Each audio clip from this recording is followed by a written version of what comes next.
Hi, this is John Beekler, director of Friday the 13th, Part 7, The New Blood, along with my good buddy Kane Hodder played Jason in this one, as well as some successful ones after that. Unlike this one, of course, yes. It was a fun movie to make. Lots of cool makeup effects, not many of them made to the screen, but it was fun. Yes, and I got to, thank you for casting me as this character in this film, because this was the first one I did. And if it hadn't been for Beekler, I would probably have never played Jason.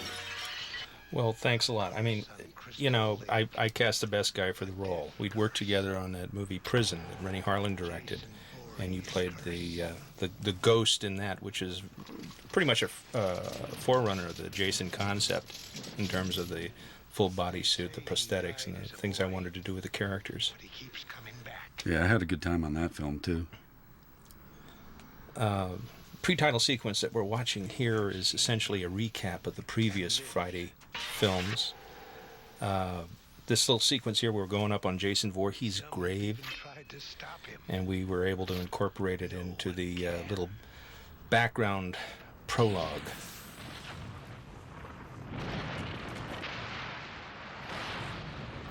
That sort of brings our story up to date. I just thought Tom did a cool job in this installment. And this is actually C.J. Graham in this film. I think he did a good job as Jason. Absolutely. Jason's alive.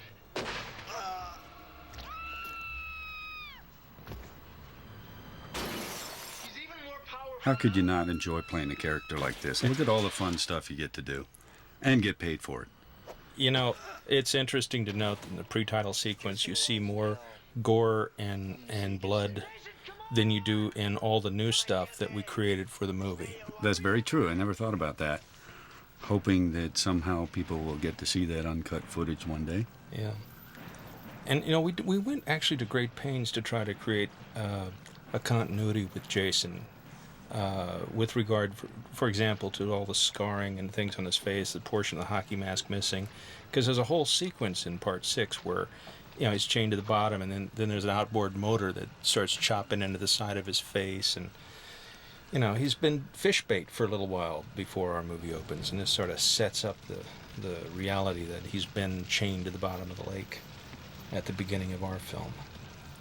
Which turns out to be one of the most difficult scenes in Part 7 for me personally, was the underwater stuff, because if you recall, we did it the last 2 days of shooting or something. Absolutely. Well, the whole film was pretty much a logistic nightmare in terms of what do we have, 5.5 weeks to the total movie, and within that time we had to shoot out all the interior sequences in Los Angeles and then go to Bay Minette, Alabama, and shoot all the exteriors and then do the underwater stuff in a tank. Right, and those 2 days, wow.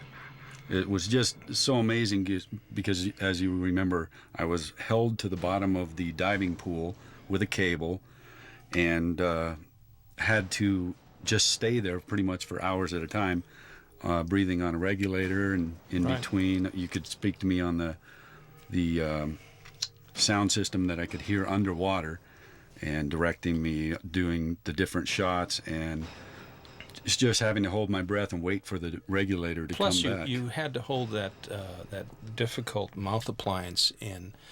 And I recall having to constantly refill the tank because you kept on drinking everything in the tank. Yeah, it's not that far off of the truth, really. It's, the dentures came outside my face, along the outside of my cheek, and underneath the prosthetics. And because of that, I couldn't really seal my mouth closed for the underwater stuff. So, pretty difficult, really. So you didn't have to get a lot of glasses of water during the process. No.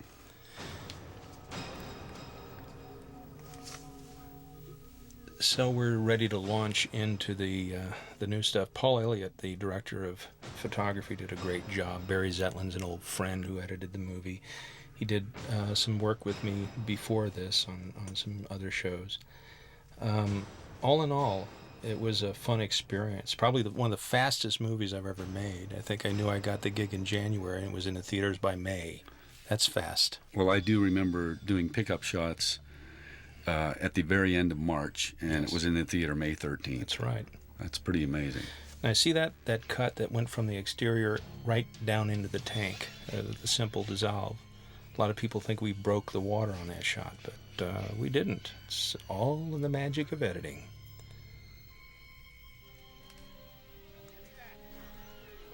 Richard Lawrence, the production designer, did an amazing job creating all these structures. Most Friday films are shot pretty much practical locations. We built a lot of the exteriors and interiors for the show because of the nature of having all the big mechanical effects. We had to be able to control the environment as much as possible. Little Jennifer Bianco from the young Tina, who you worked with later on I worked Leatherface. with her the following year on Texas Chainsaw Massacre 3. I was the stunt coordinator and stunt double for Leatherface. And Bill Butler was on the show, too. Exactly, yeah. So he tried to kill me this time as opposed to me killing him in this movie. What comes around goes around. Yeah. Now the effect sequences here created by Image Engineering. Lou Carlucci was the supervisor, did a magnificent job. This whole wharf thing is on pistons and it rocks back and forth. Everything was controlled with this big rig under the water. So you had to work very closely in conjunction with production design and the logistics of the place and engineering this whole thing underwater. No CGI back here.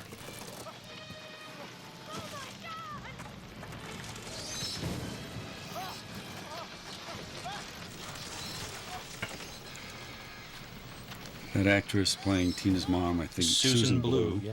She does or did voiceover for one of the Smurfs, so I've always been proud that, yes, I also killed a Smurf. Susan has actually come into her own. She's now a director. She coaches a lot of voiceover people for all the major companies. She's very successful. She's a good actor, too.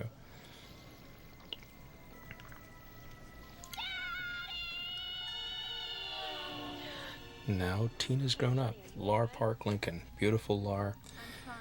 Do you know, I really wanted her to play this role from the first time I saw her read.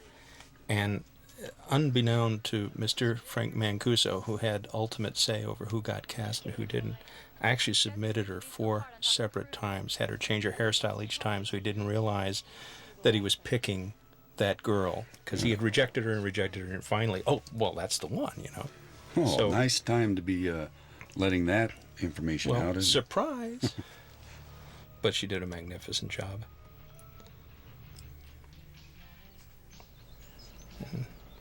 Like you were saying before, both of these houses were completely constructed. Absolutely. No interiors, really, but Well, they were all the shells. Recall, we did all the interiors first, and we had to make a conscientious choice as to whether or not... We didn't know whether it was going to be raining, because we had to shoot this in winter. And we didn't know if it was going to be raining in Mobile, Alabama, so we made a conscientious choice whether to shoot our interiors of people having come in out of the rain or not. We chose no rain.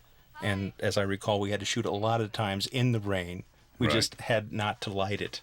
It was very, very complex. and this water was not even a lake. It was like a bayou, right? Right. It was a stream, actually, that we just sort of banked off on one side and allowed to fill. Terry Kaiser here is very interesting. You may recognize him as Weekend at Bernie's star, the dead guy. He's actually an amazing comedian, but as is often true with comedians, they're very wonderful actors, and he has a sort of a depth and an insight into that dastardly kind of part that he played. I mean, if he had a mustache, he'd probably been rolling it, you know. Was his character when it was time for him to die was like one of the ones that the audience cheered because Absolutely. they didn't care for him too much throughout the film. So Well, one of the things we tried to do with this movie that I think separates it from the others to a degree is it really has a full-blown subplot where there is more going on than just Jason going around and killing people. There's Tina's story, and Dr. Cruz, in many ways, is the other villain in the movie. he's the one we want to see die besides Jason. And a matter of fact, we want to see Jason kill him. So Nobody it's a wants new to dynamic. see Jason die. Come on. No, well, they want to see him die at least 7 times in each movie, but he keeps coming back. Now this is a fun little scene where you get the dynamic between the doctor and the patient, and a lot of their backstory comes out, and you realize that she has this special ability that's encouraged by virtue of her being upset. That's when her telekinesis comes out. We have this sliding matchbook routine on the table, which is actually a cool little trick. As I said, no CGI in these days, and there's no wire. We had a contraption under the table that was a magnetic device that actually slid the piece from underneath. There was a magnet implanted inside the book of matches. I want you to concentrate. I want you to think about your feelings and just focus them in on the matchbook. Plus we had a little squib that would allow it to burst into flames at the end of it. That was, again, Lou Carlucci. And I think Jim Doyle had a lot to do with mechanizing the underrig. You're not trying, Tina. Yes, I am. Think about it moving and make it move. One thing that I love to do in movies to make the characters more interesting is have them yell at each other. George Romero always used that in his movies. It creates an interesting conflict. And we actually encouraged Terry to go a little bit more over the top. And it made her performance so much better when she finally made this thing happen. And poof.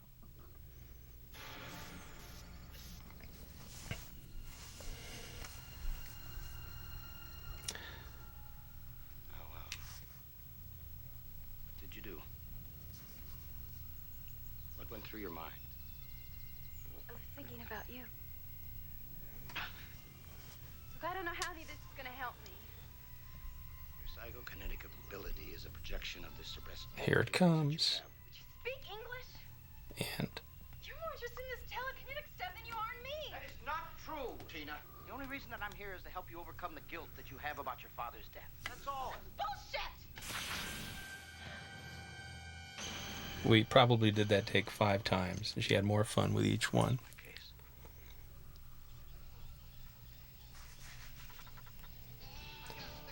Here we introduce Larry Cox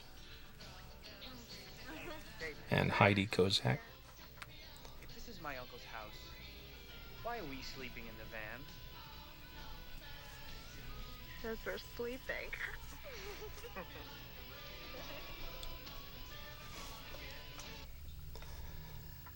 You must admit, Bay Minette, Alabama is a gorgeous place to shoot. I loved it down there. I really had a good time in that whole area. Honey, are you all right? Mama, I miss him so much. I know, I miss him. This scene was trimmed a whole lot. There was a conversation between Mom and Dr. Cruz. We cut out a lot of dialogue and we went right for the meat and potatoes, which was all the action. And I'm not sure that was a great idea because I think you missed a lot of character development that would have made their deaths and their conflicts a lot stronger. There are a lot of little things in this movie that I love, particularly about some of the Jason shots, and one of them's coming up shortly, which was actually done in pickup shots after That's right, principal. Yeah. And people still talk about this shot, and I think it's so exciting, really, because it's the first time that Jason comes back out of the water, and Right. it was only like we did it out in Malibu Creek, Malibu Canyon Creek, right. and the water was only like 2 feet deep or something, 3 Well, feet. if you recall, none of the water here in any of these shots was that deep. I don't think any of this stuff was waist high. All this underwater stuff was our tank. And I was actually in a scuba diving school somewhere in Mobile, Alabama. A lot of people have asked me if that's just a Jason dummy under there for these shots, and I said, yeah, Well, in a way it was. Yeah, It was thanks. you. And maybe it should have been, It was really exhausting. Plus, with all the foam latex, I was very buoyant, so that's why I had to be Right. held underneath by a cable. Yeah, I tell you, I love the camera movement underwater, the fluid action of it all. Some of the best shots in here are underwater, like when you yank Heidi down. Right. That was the guy that shot it was Pete Romano, I think. That's wasn't it? right. Did a lot of underwater stuff for huge movies too. I think your shot's coming up here when he rises out. And she has to pass out first. Yeah. That was shot in Malibu, and she's watching him in Mobile, Alabama, or in Bay Minette, Alabama. And here he comes. With the music too. Love the spinal column. Such a great shot.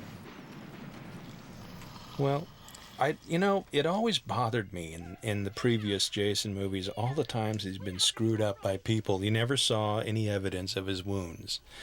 In fact, when they resurrected him in the last one, his costume was in complete working order. The only thing that was screwed up a little bit was his face, and they hid that with a hockey mask all the time. I wanted something that let you know that this guy is damaged. Yeah. Well, he did a good job because the makeup is still talked about as being, one of the favorites among the fans, and the way you designed it, not only with those dentures and everything, but one of my eyes was completely covered with the prosthetics, which made it pretty difficult to do some of the stunts.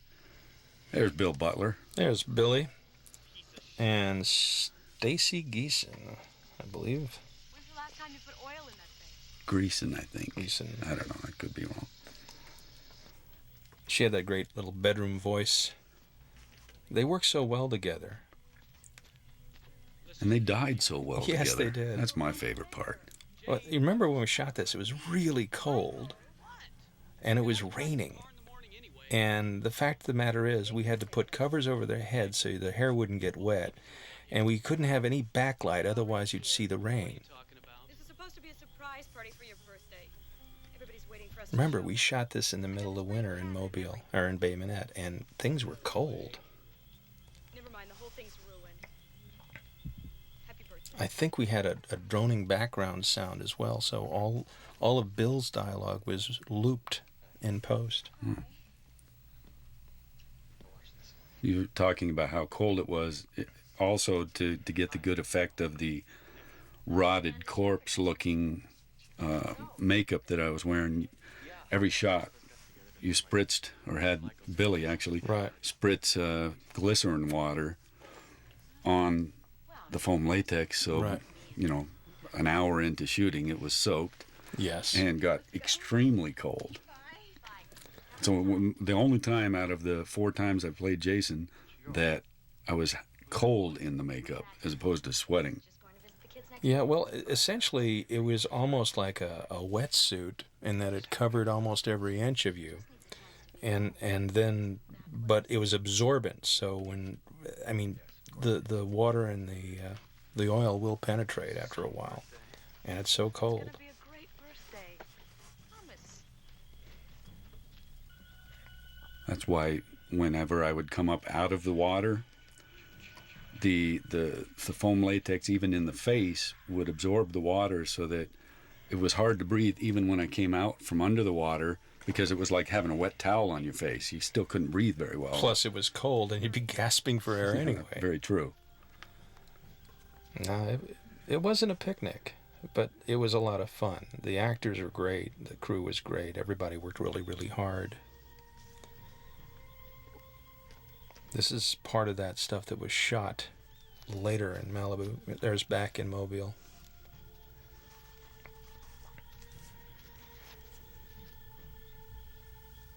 Michael, get a move on. Now, we did a lot of close-up makeup effects that unfortunately we just didn't get a chance to see any of. Here's one situation where we actually shot the effect so you couldn't see anything, but I think it's pretty effective the way you sell the idea that the spike goes into her.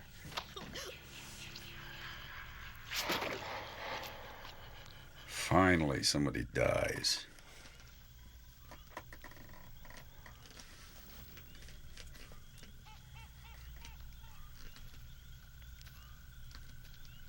Jane? There she is. And you yank it out of her neck.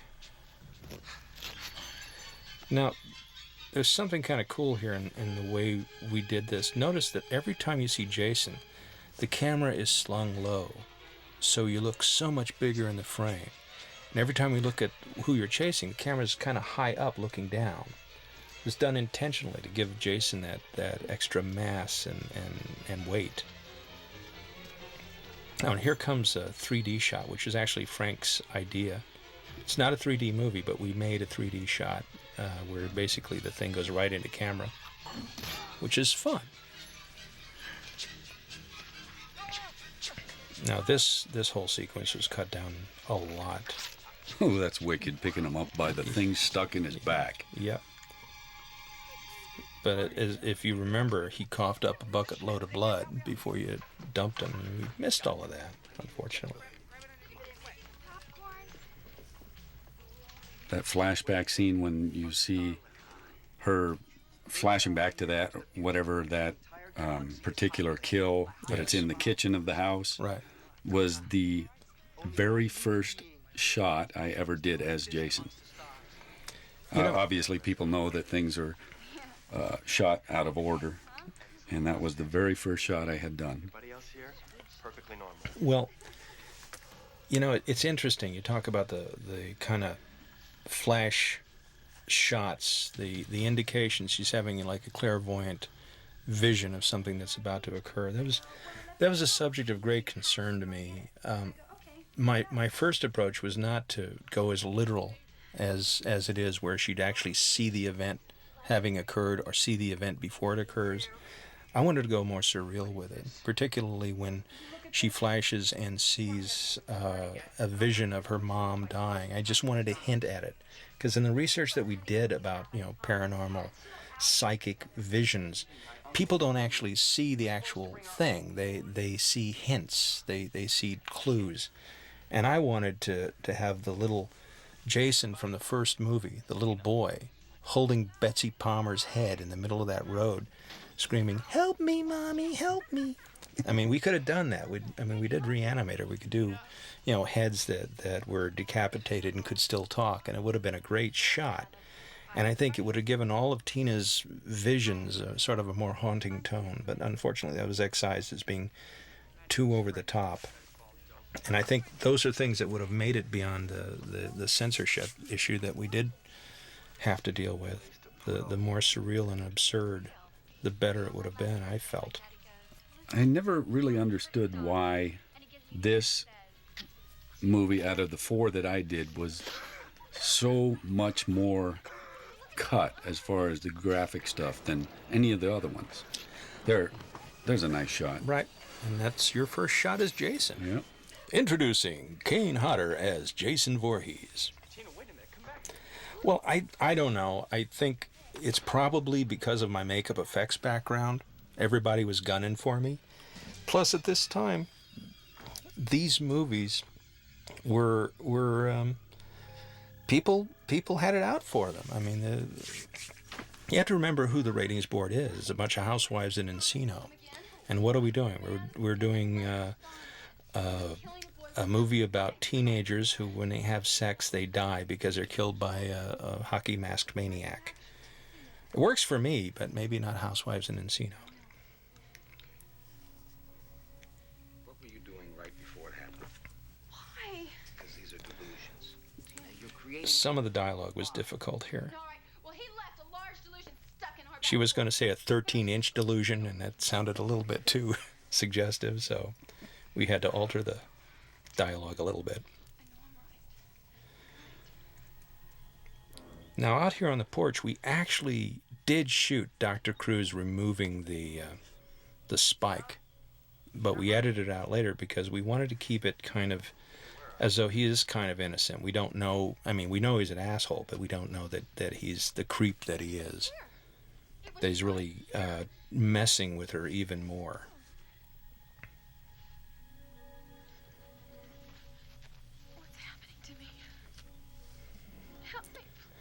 Laura's pretty amazing. She has the ability to be vulnerable yet very formidable at the same time. She went on to do great things with Knots Landing right after this show.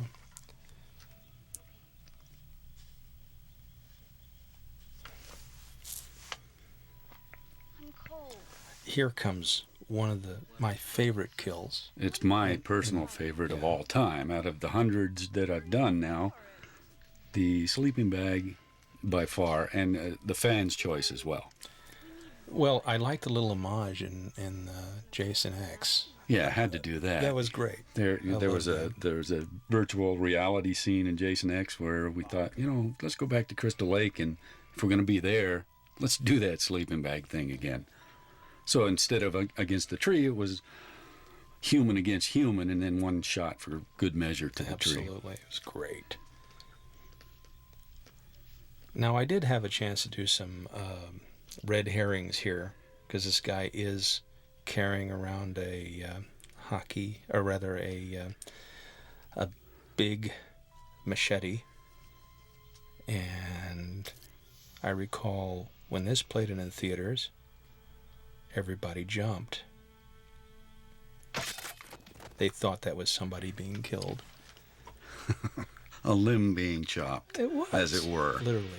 Now this they kind of butchered a little bit in cutting out the actual impact of the effect. There was a whole sequence where your arm went all the way in. There was a mechanical arm that came out the front where the fingers wiggled, and you sucked your arm back out of it. And it's a shame it didn't make it to the movie, because I think all of these kills would have really made the movie a lot more interesting. So you just saw a flash. You don't know what you saw.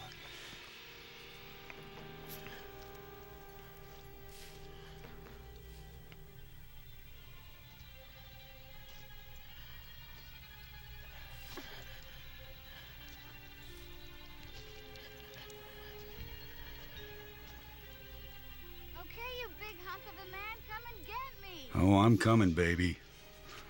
You done. Dad? No, try again.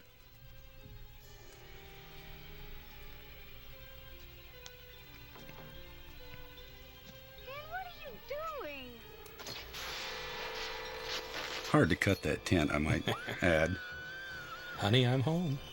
Well, now come here. I want to just show you something.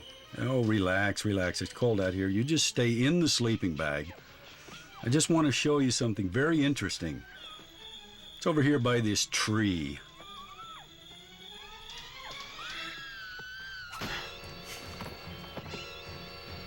Ow. Now, this was a case where the unedited version, where I hit it against the tree 5 times, I think That's it was. right, yeah. But you used just the one shot. And That's right.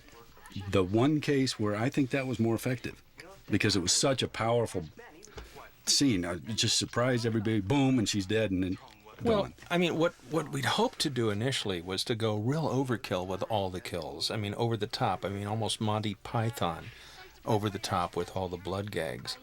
And when you recall, that sleeping bag was loaded with, 5-6 gallons of blood. And a dummy. And a A dummy. partial dummy. And you were picking it up and hurling it against a tree.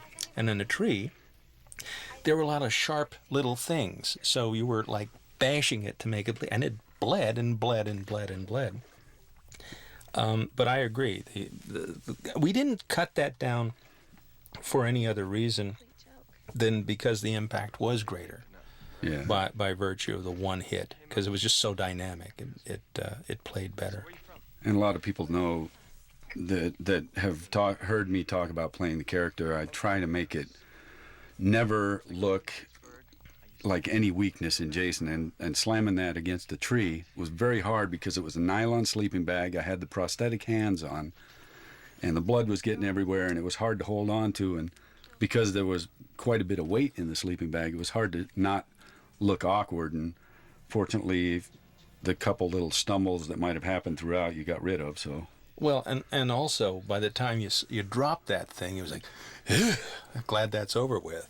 I was. And that actually read through the hockey mask. You could see that. I think it made it more powerful myself. saw my father get... I do like the relationships in this movie. There's an interesting thing going on between Kevin Blair and Laura in the movie, and you've got this relationship that is sort of countering the relationship with Dr. Cruz, and the wild card is Jason. I mean, I hate to say it, but it'd make an interesting story even without Jason involved with the movie. Not as fun, though. No, not as fun. I mean, this is... Now, didn't Kevin go on to do some soap, or is he still doing a soap or something? He is. He's quite successful. But he He's a very changed his good name, actor. or he goes by Kevin Spurtis. Is now. it? Yeah.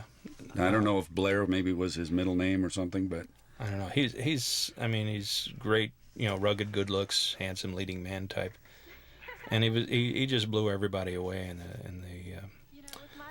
the read-throughs. I mean, he's very, very powerful guy.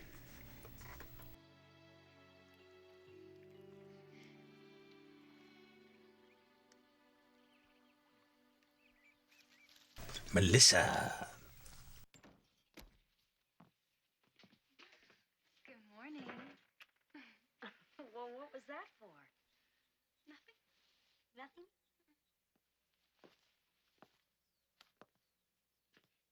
Hello, Tina. Face drops. was that you doing that sound effect right there?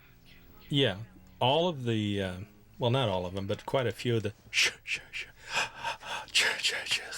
that was me in a booth with a microphone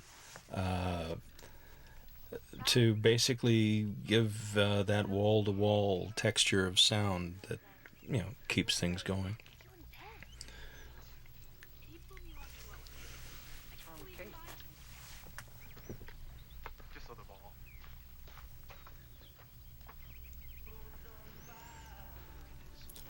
It's really hard to believe that this is all shot in a warehouse in downtown Los Angeles. It was in like Gardena, I think, or something, wasn't it? Gardena, absolutely. Los Angeles County.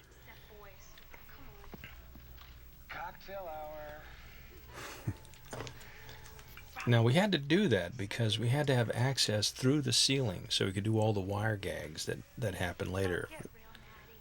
You're not as tight. And I think it's a tribute to Richard Lawrence, the production designer, Woody Crocker, the set dresser, and Paul Elliott, the director of photography, that made this stuff look so real and not like a set.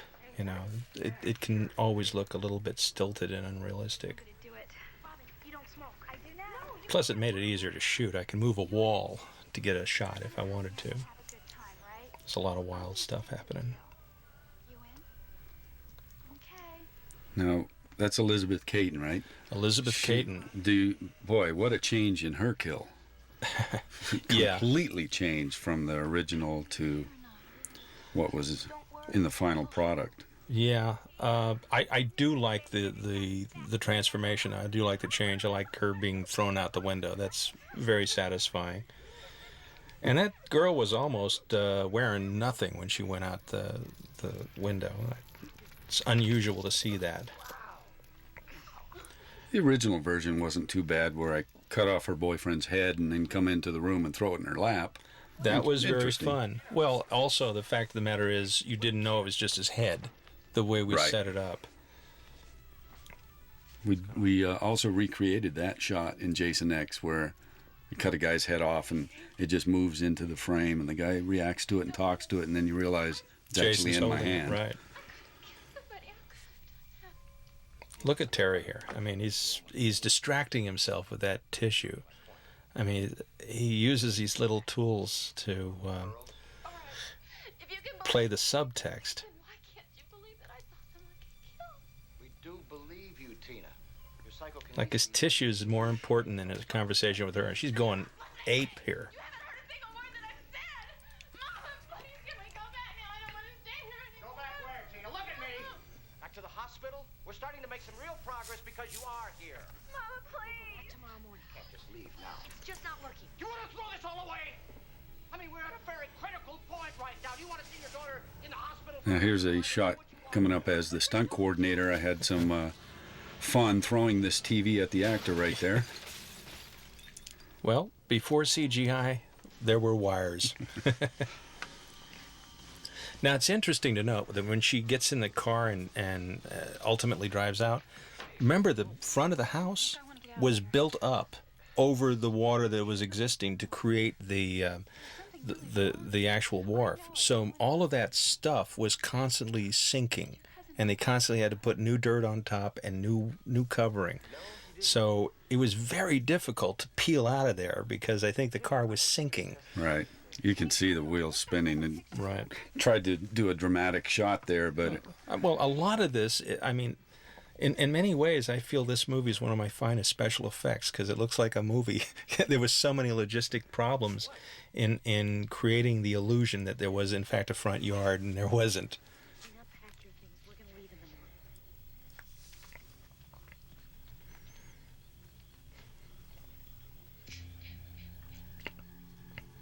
I like these little shots that show the environment. Sort of gives you your geography again. Now, the interesting thing about this sequence here is the fact that from the time she went in the water to the time she came back to the time she died, it was real time. All the coverage was shot at the same time. There were 4 separate cameras getting every single shot of her. We did the shot once of her going in, swimming, saying her lines, because that water was so cold, I didn't want her to be in too much longer. And as you recall, we rushed her immediately to a nurse to make sure she was okay. that water was very cold. Icy cold. There were safety guys wearing suits in there. Dry suits. Wasn't there an alligator in the water too? There was at one point, yeah.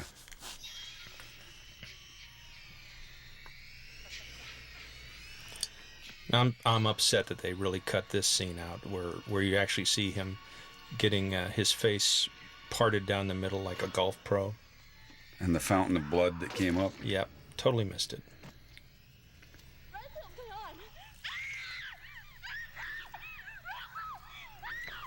I don't think she was in the water for longer than a minute total. At the most. Now that was all shot in the tank, obviously, with a stunt double. Very good body double, I must say. Jaws eat your heart out. Look at this shot, man.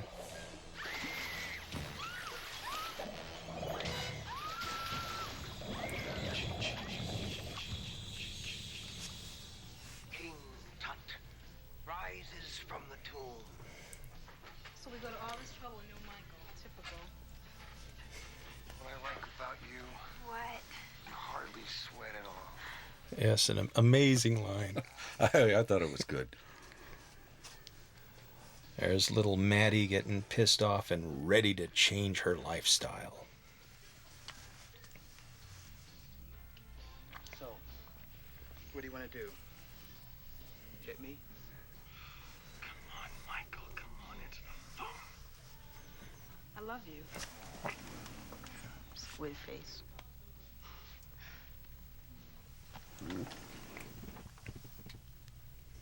Now this character, Maddie, was essentially a clone of our associate producer, Barbara Sachs.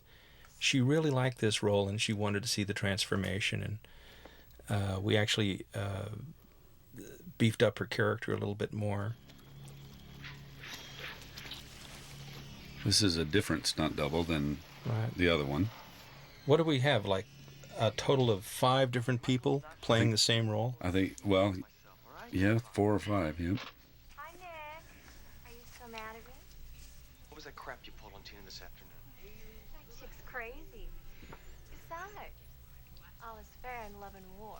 I always liked Jennifer. Susan Jennifer Sullivan. Nothing to do with it. I know. Star Mummy. Excuse me. Hey. Little flirt. Know each other better.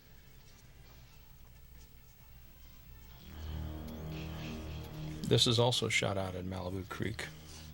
Actually, no, this was shot in Topanga. Topanga, right. Right.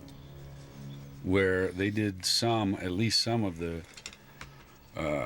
filming of part 4. That's at right. this same house. Same I think house. it was part 4. Right.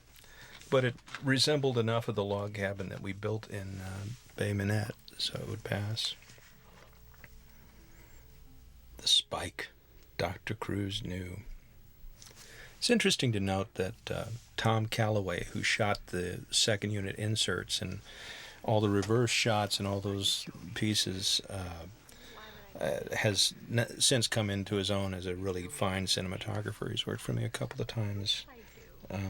He did like the inserts of the spike and all that stuff coming out, and all the special things of the lamps exploding and the things wrapping around your neck and yanking you up.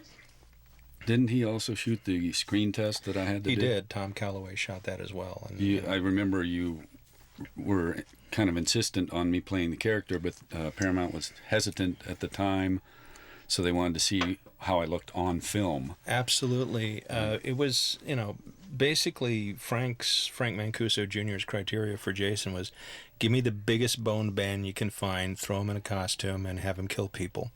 And, since having worked with you on actually a couple of those Empire pictures where you were coordinating as well as acting, I thought that we could do something really interesting with you as the character. Because, having an actor play a role, even if they're under a mask, makes all the difference in the world. Plus, you've got the physical presence to play him. Plus, I wanted to do some makeup effects stuff that had never really been done before this time. And you were such an effective performer, given the problems that are inherent in wearing makeup effects, creature costumes and all the uncomfortable appliances. Plus, I wanted this Jason to just, go through walls and have drop buildings on him and set them on fire and do all those terrible things. I couldn't think of a better guy to do it to. That's great, thanks. I just remember in the screen test, I brought one of my buddies, Alan Marcus, a stuntman, brought him down there and just ad-libbed a bunch of things. I literally grabbed him by his hair and dragged him across the room. I know, you're throwing him all over the place. Alan is in the movie, too. Alan Many Marcus. times. He doubles Dr. Cruz. Cruz. He doubled the guy on the underwater after the pier That's rocked. right. And he does a lot of stuff in this film. Very talented stuntman. I like the hit that he takes when Jason knocks Cruz down the hill. Right. There's no wires on him, but he flies a few feet. Here is much greater. Keeping Tina's trauma and stress levels high, I am confident I can induce huge psychokinetic reactions. What do you think you're doing? You never intended to help her. Be reasonable. That's why I'm here. First I find this spike and then this. What have you been doing to my daughter? I have been trying to help her. What's this? Is this what Tina's talking about? Have you been hiding this all this time? I can't expect you to understand this highly complicated process that is integral to your daughter's treatment. Liar! I can see what you've been doing. You have deliberately turned my Now, daughter into an we could not shoot the screen of that video monitor. It would have been too expensive. They wouldn't let us do it because of the playback would have cost too much. So we just played it all off screen and used an audio track. But I guess in the long run it worked just fine. so that you could watch her perform. And the scene's not about that. It's about the two of them conflicting with each other. Hospital will begin psychotropic drug therapy right away. Do you? Notice a change in Terry. Suddenly, he drops the anger and he goes right into denial, and everything's fine. Don't worry about it. That is the interesting choice that a really good actor makes. Suddenly, at one hand he's over the top, and now he's extremely genuine.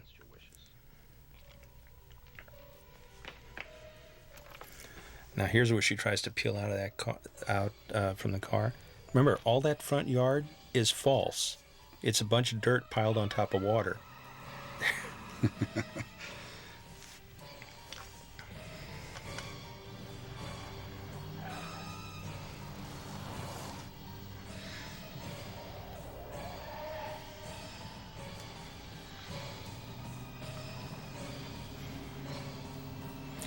Now this is where I wanted to see the little Jason boy and the Betsy Palmer head, as opposed to actually seeing the act.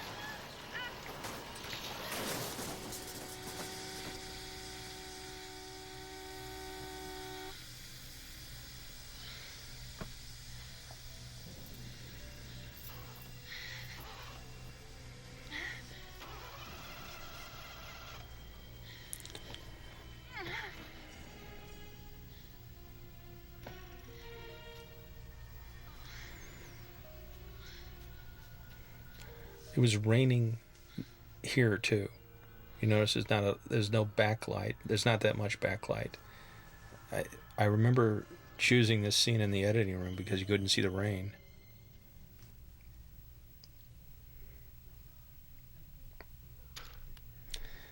There is Maddie transformed. Need a little touch-up work, my ass.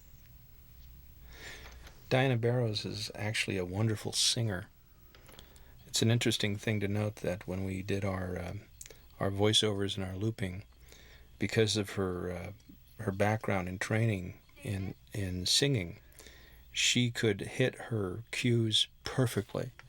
She had the right. All of this was shot MOS. That was all looped later, and there was no guide track for her to go from.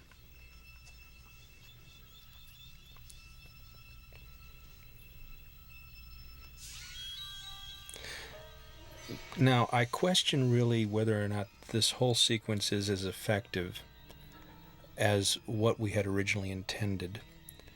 This was Barbara Sachs' desire, the associate producer, to see her character expanded by doing this sequence of her walking around and losing an earring, etc.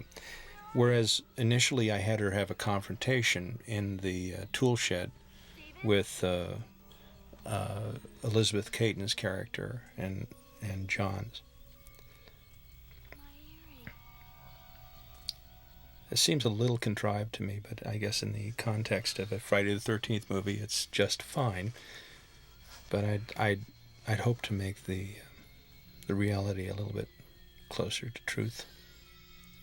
But there is another shot that I really like, a quick little, very minor shot, but it was so well done in the shed where she's hiding behind the one wall and makes a noise, and you see me react to the noise, and then I kind of look through the crack. Well, I did love the whole tool shed sequence, and there were shots that I got from above, because we built the whole thing on a stage, and it was very effective. I was not allowed to use those overhead shots. They were actually excised from the executive producer's perspective. He thought I was giving away too much. See this overhead shot? I use that quite a bit. And you see the pegboard. That had every single weapon that Jason used, with a little white line drawn around it. I wanted to intercut from one weapon to another just before each kill. Here's your shot. Yeah. Coming up shortly.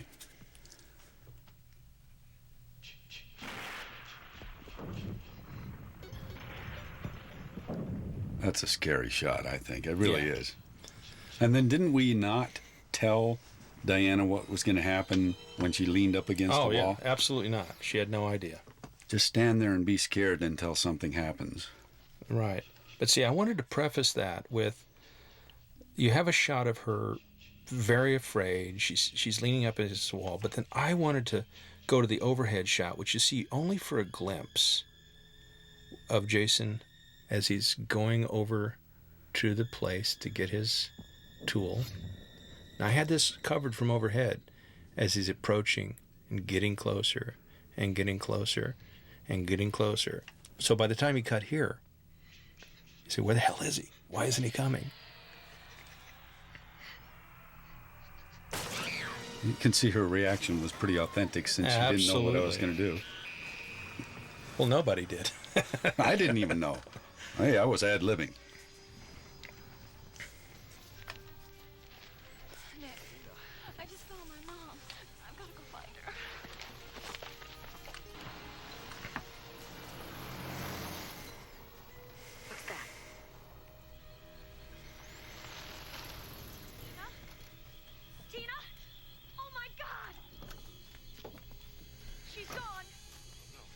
if she's hurt?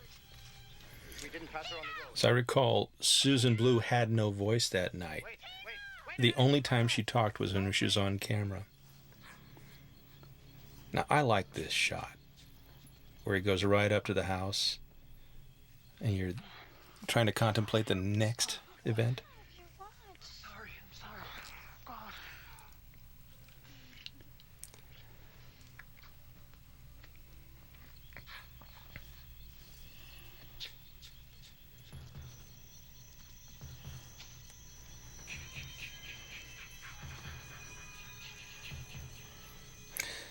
Now, here's a kill that I'm very upset with.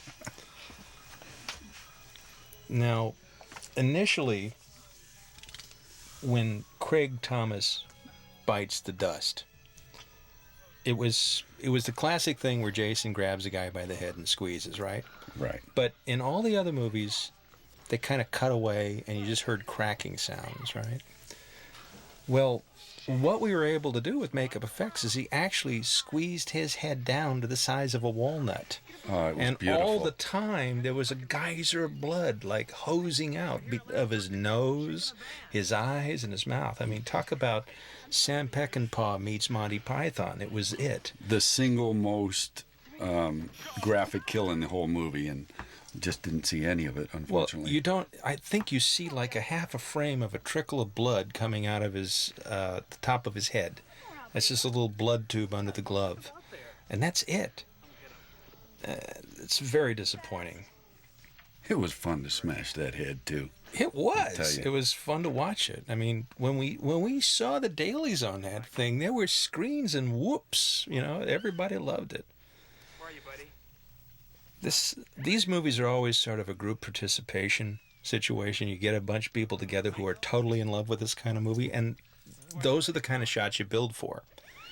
And it's a shame. I mean, I think you have movies like Passion of the Christ, which are a lot bloodier than this, and they get away with it. Heck, Gladiator was bloodier than this. Look at this. This is embarrassing. There's maybe a little trickle. That's He it. dropped his party horn, so I'll have to return it to his girlfriend Yeah, later. see, that was it. Boom. That's all. Now, had you seen that geyser come out of that walnut-sized head and you cut back into here, her sneaking up front would have been so much more effective. What's going to be out there? Michael? I'm talking to you. Now, the sound effect here could have been so much better, and didn't quite achieve what I wanted. I wanted that horn sound to be even louder. I love that. I wanted the horn sound with a little at the end of it. You know.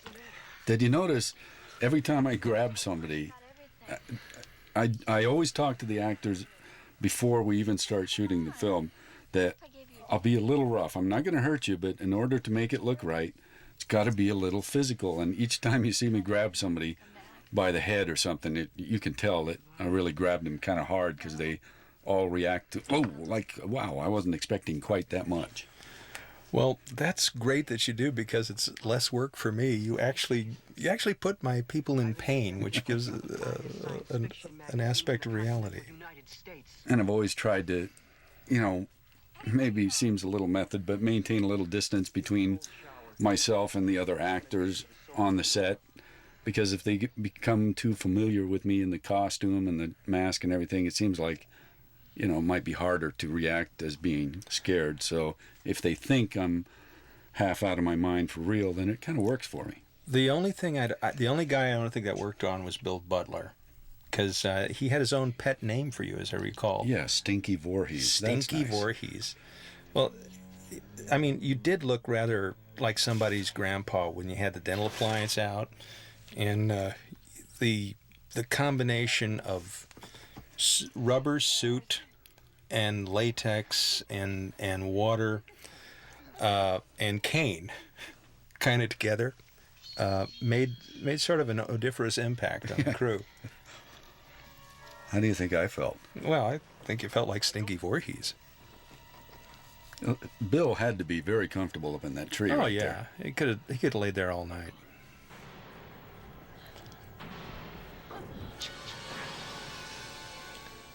Bill had worked with me on numerous movies before. In fact, he was on Prison with us, the Rennie Harlan movie, where basically at that time I knew that I was close to getting this thing, and I had my eye on you as a Jason hopeful.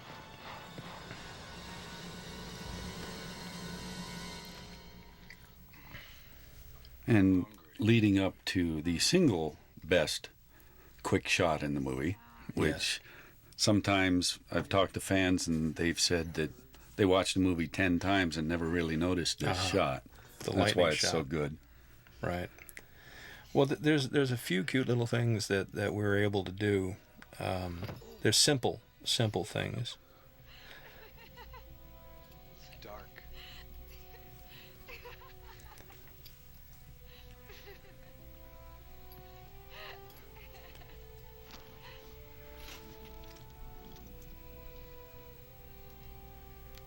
It's an overhead shot. He's walking through the darkened dining room.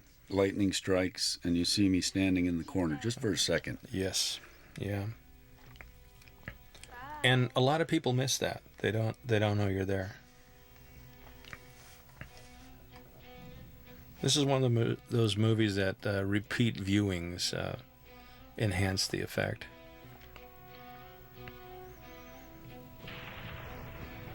There he is. What a great shot. And he turned away at just the perfect time.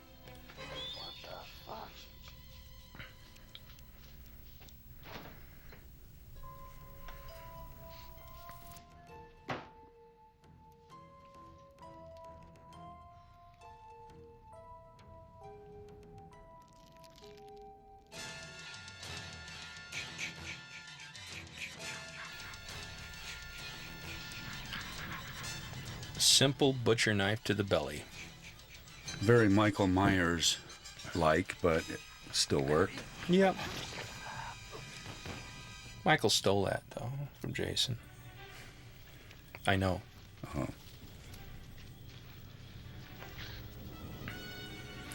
That's a great house Richard Lawrence built, isn't it? I love it. My father's pistol. I know that he has one, and there's...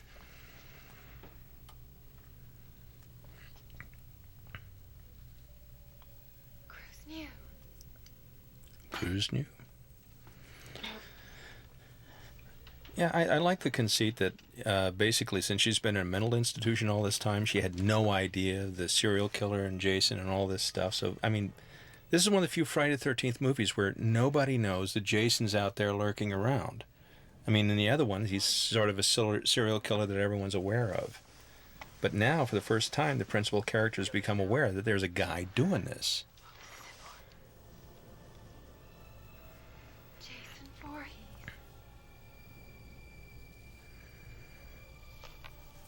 It was him in the lake.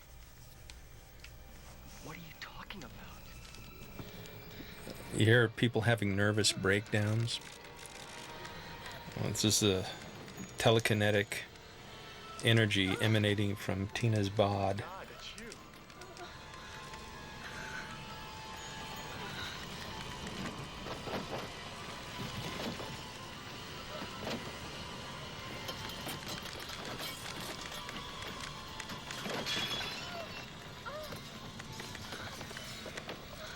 Happy birthday, Michael. You lucky son of a bitch. Many happy returns. Love, Melissa. Cunt. I love that line. A lot of this was ad lib on his part. He was going through it, and he had no idea what he was going to open up next because they were all wrapped, and this just happened to be perfect.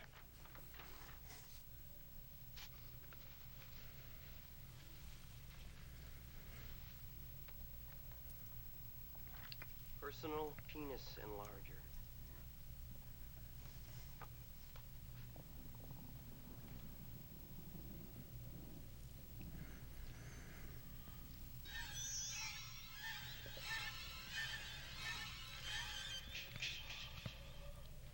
One of those reverse shots coming up where they put the Yes. machete into his neck.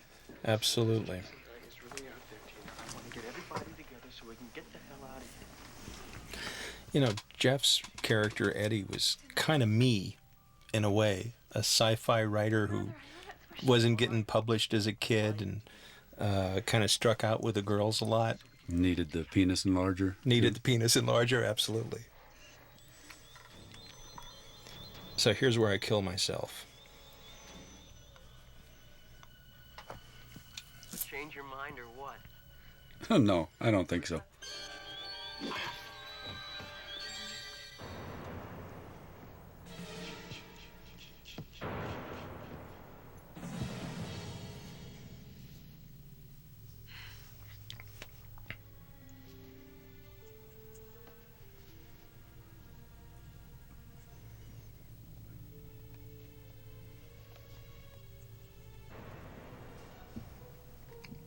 Now this is the new transformation.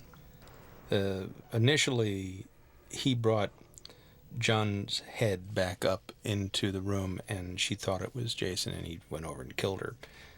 But now it sort of has, it's a little scarier. There's a few more little red herrings. The one in the closet's kind of nice.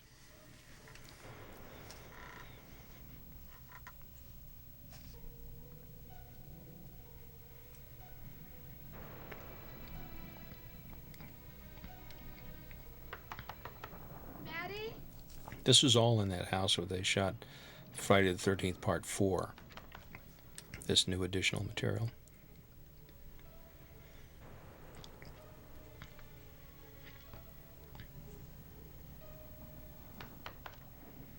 David?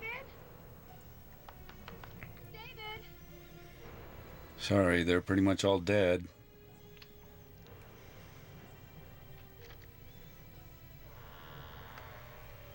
Are you in here?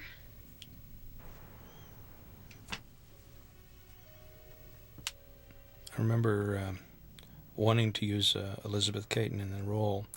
She's normally a blonde, and I had her turn into sort of a redhead for this because there was so many blondes in the cast already.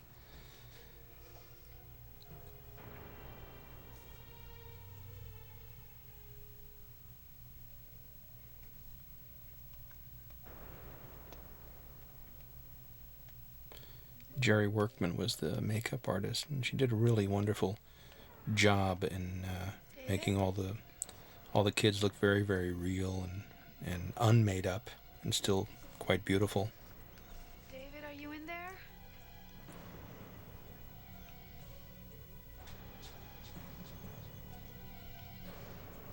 Talk about your red herrings. You're about to meet a performer who that was Barbara Sachs' cat. And I think she almost lost the cat that night. It had run up into the hills, and finally she found it. It wasn't my fault. No, I wasn't even hungry. Kitty. Kitty, are you, huh? David, kitty? No, David doesn't have a kitty.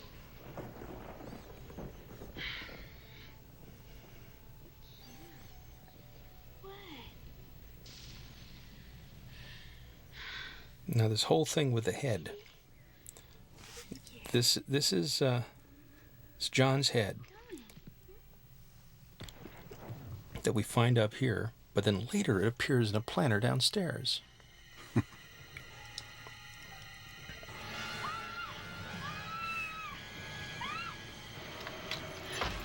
Hey, how you doing? I love the view from this room. You gotta come over here. No, wait, whoa, hold up. You gotta take a look, see what's outside of this window.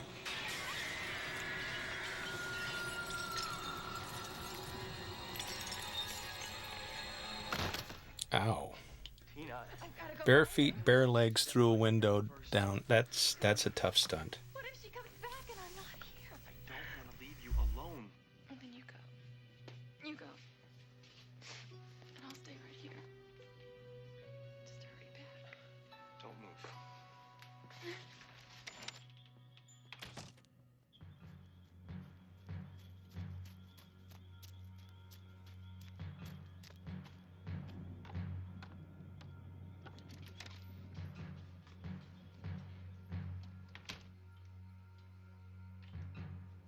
David?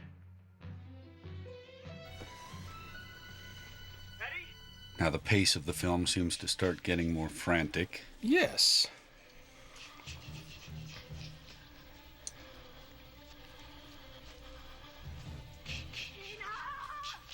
Did you know that I was your respiration? I was your... Is that right? Yes, I was. Jason's respiration in Jason Takes Manhattan became more of a Darth Vader sound. What's the matter with you? Poor Paul Elliott. We strapped a camera to his back and made him run after all of you guys. On your own way back. Just a lousy doctor. You're a fucking coward. Give me that key. Now here's a guy that would do anything in his power to protect the woman he's with, which includes running way in front of her. Interesting choice.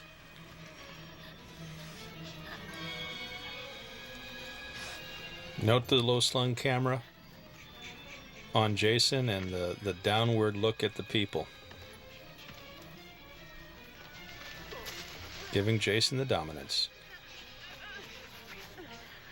Well, he didn't really help her much in that running scene, but he's about to change everything here.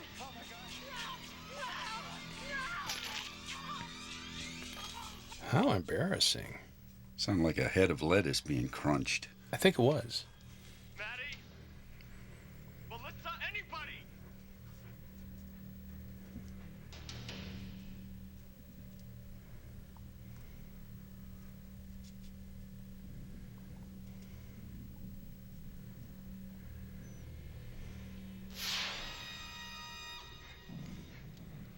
Out of the 4 Jason films that I've done, this by far had the most stunts for me to do personally, and a lot of them are coming up from this point on. Yep, that's... as you recall, we shot the majority of the stunt work prior to leaving Los Angeles to go to Bay Minette. So Right. we'd shot the interior finale in the middle of the movie. Tina? Tina?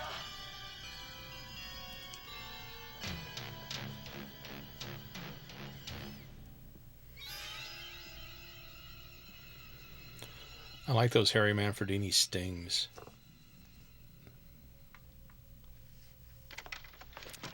Jesus Christ. Where's Tina? The psych ward. How should I know? Eddie's dead. What? He's dead. Michael's dead too. I saw him. Gabriel. Just don't go over there, Melissa. Okay.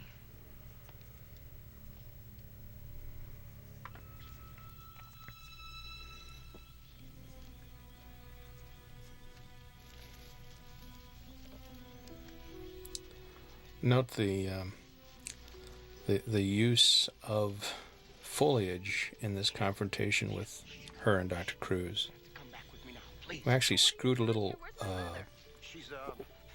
piece of branch onto a tree to sort of obscure Dr. Cruz's face to make it a little bit more uncomfortable. What happened?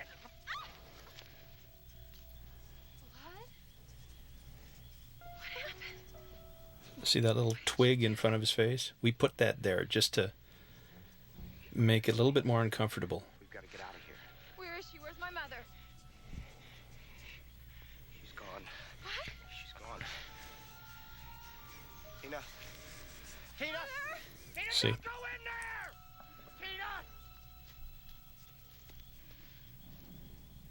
Tina! Yeah, that's his time now, isn't it? Yes, it is. Now, you remember trying to come up with an appropriate weapon for this kill, and you and I went to a hardware store, Yes, I do. found this tool, and I remember asking the guy, hey, what do you use this for? And he said, that's used for trimming limbs. Oh, perfect. Perfect. That's a real tool, and you can imagine the camera operator in some of these shots walking backwards with the camera with a real circular saw blade right in the lens, right there. And having it that slung low position, too.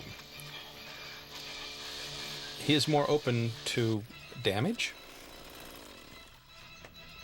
Here's that Alan Marcus stunt coming up.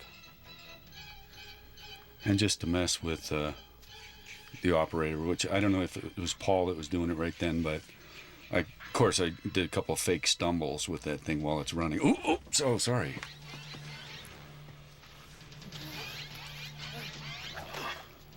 Ow.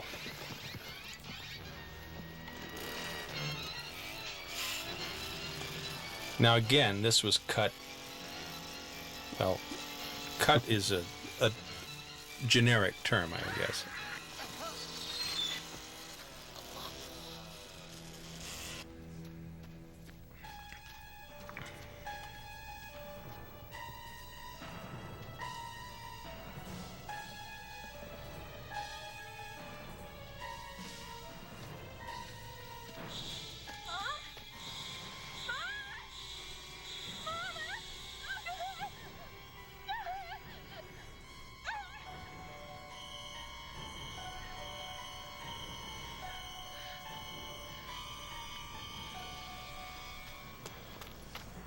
Here comes a gathering. Kind of a turning the tables a little. Someone chasing after Jason this time. She's going to see all her friends now.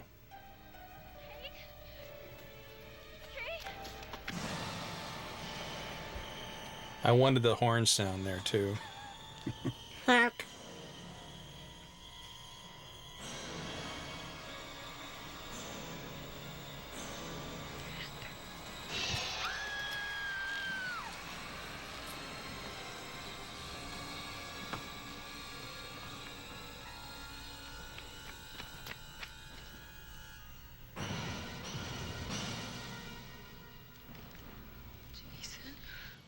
I wonder what tipped you off, the mask or...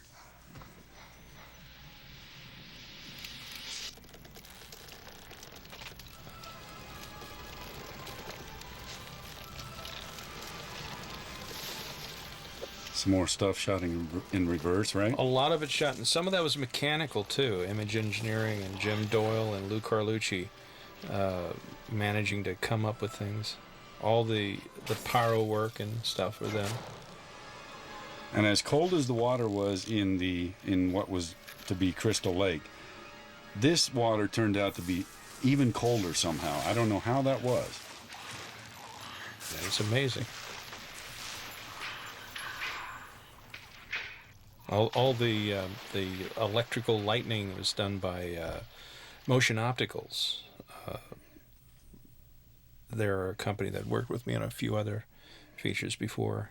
Another difficult scene because I had to hold my breath for a long time so the water would settle. And you were drinking that water too, weren't you? She could go through her scene. And I told you, stay down there just as long as you can. Right.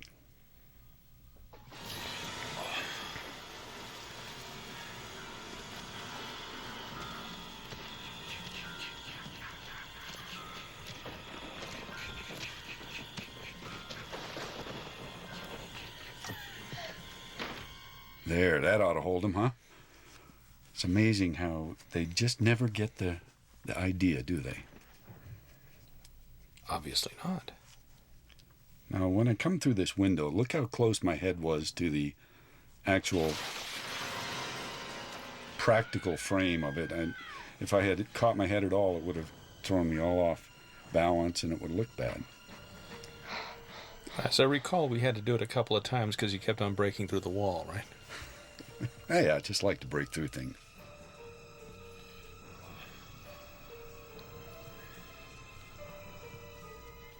Really, the only time you could see my eye in this movie, it seems like, other than Until the mask comes up. Right.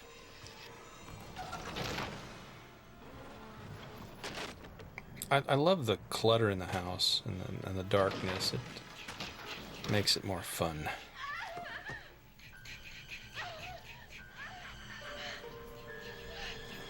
Now that was a lightweight couch on a wire.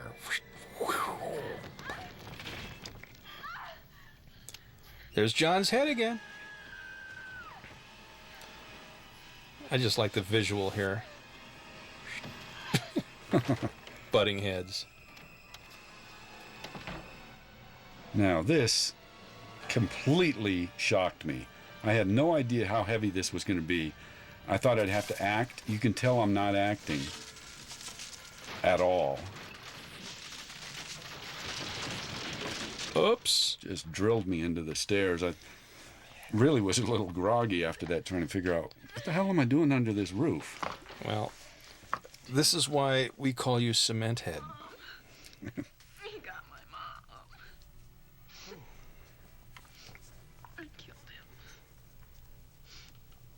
Jason's dead. All right, sure. Yeah, that's the last you see of Jason, I guess. Everyone wondered why I did this shot. Everybody. You are nuts. Up, Melissa. I don't believe you. You people give me the creeps. Hey, where do you think you're going? I'm going back to bed. You want to come? Look, Melissa, just stay here with us. It's not my style. Now here's another gag that we almost see. Fuck you. No, fuck you both. That line she gave in her reading, that's why we cast her.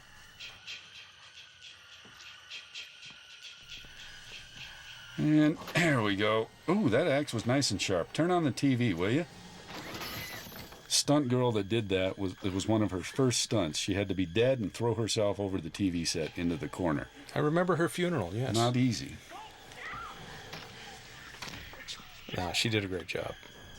Now this next little sequence, I remember getting the first script and it was written like, Jason chases them up the stairs, they find the obligatory locked door, and then she makes the light swing, hit Jason in the chest, and he tumbles down the stairs. And I thought, you know, John, let's do something a little more interesting. Absolutely. Got the mask on, and I don't see Jason tumbling down a flight of stairs. Well, as you recall, we rebuilt the stairs per order and made a tastier little moment out of it. Ow! Much more interesting. How much is he supposed to weigh? 9,000 pounds? I don't know. But it also gave us an opportunity for this nice little shot. Right. Little Jason POV. Hey! Oh, just thought I'd try and scare you. I don't know. Didn't work. Did you say something? I'm sorry. There's another wall coming through. That was fun.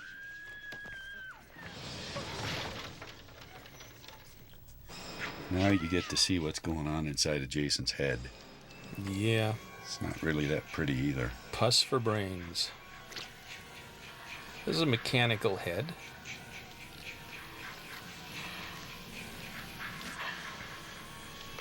And there you go. 3.5 hours of makeup every day. Thanks, John. I think it was worth it. I do too. I think this whole sequence is gorgeous. Particularly, it's a perfect combination of makeup effects, physical effects, and visual effects, all put together with stunt work. Very low tech, very high tech, very everything, and no CGI. People have asked me in this next shot where I jump up and grab her, for a second it looks like I have the mask on, a strap on my head, and I've looked at it and I can't figure it out either. I don't think you do, actually. I shouldn't, obviously, but people say it looks like you have the strap of the mask. Well, you realize we shot this on several different locations. Right. The basement set was in the parking lot. A portion of the upstairs set. See the strap? Yeah, those look something like that looked like shadow. a strap. Yeah. But that was all built on the parking lot because of the fire that we were going to have. right. And we had all the safety areas.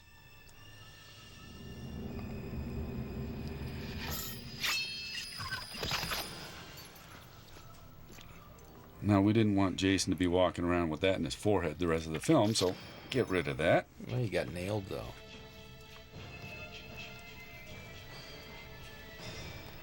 And, of course, the fire stunt coming up. This was done in, shot this in 1988. It was probably one of the longest periods that a stunt person had been on fire, so I was real proud of this. And also the fact that the ignition was on camera. Yeah. Lou Carlucci built like a propane cannon inside the furnace so that it would blast fire out and ignite me on camera. I'm particularly proud of the stunt suit that looked exactly like you in complete makeup and bodysuit. It was all built out of non-flammable materials, and you had a Nomex suit on, as well as the breathing apparatus underneath. It's pretty involved. People don't realize what goes into this.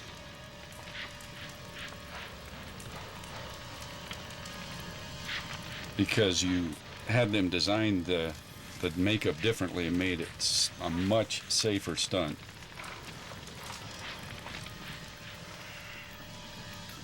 And you can see that I was on fire so long, by the time I hit the ground, the fire is starting to dissipate. It's actually burned all the fuel off my body, and now it's a little less flame. That's the common signal to be put out when you go face down. Start with the flame bars, and these little things falling into frame, they're actually forced perspective pieces of wood. They're tiny. They just look large in frame by virtue of the size in relation to camera. Now, people always ask me, how in the world could I be in the middle of this explosion? And I'll tell you how in a second. I did it by being at the hotel at the time. Yes. And hearing about it the next day. Right. Well, my whole philosophy is you were blown out of the house. Okay. Okay. Joe Lombardi came out of retirement to blow that house up for us, you realize. One of the most powerful explosions I've ever seen in 27 years of doing stunts. It was so massive that your eye couldn't really follow it. Mm-mm. It's okay. Thank God for little emos. Those little cameras. Let's get out of here. Oh, well, you know. This is our Cajun Jason. Now, Jason just survived the explosion, so this should be pretty effective. Get rid of that and sit down. Shut up.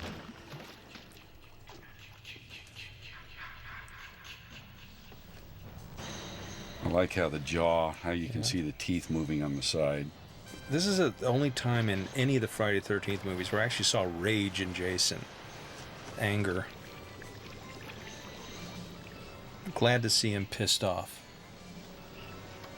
Well, wouldn't you be after what's been done? Come on. A little, yeah. Now, this is a disappointment. We had actually created a great dad makeup, which was more deteriorated than Jason. I mean, it was basically a skeletal structure held together with stuff from the bottom of the lake. And it was excised.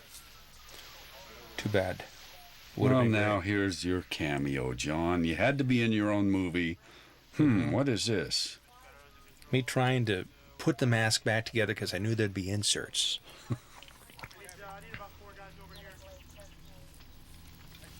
Here's my voice. Nick? Nick? He's all right. He's all right. Oh, really? Yeah. I didn't realize that. A walla walla walla. Completely different ending than what we really shot. Absolutely. A lot of editorial decisions were made, not all of them the best. Jason.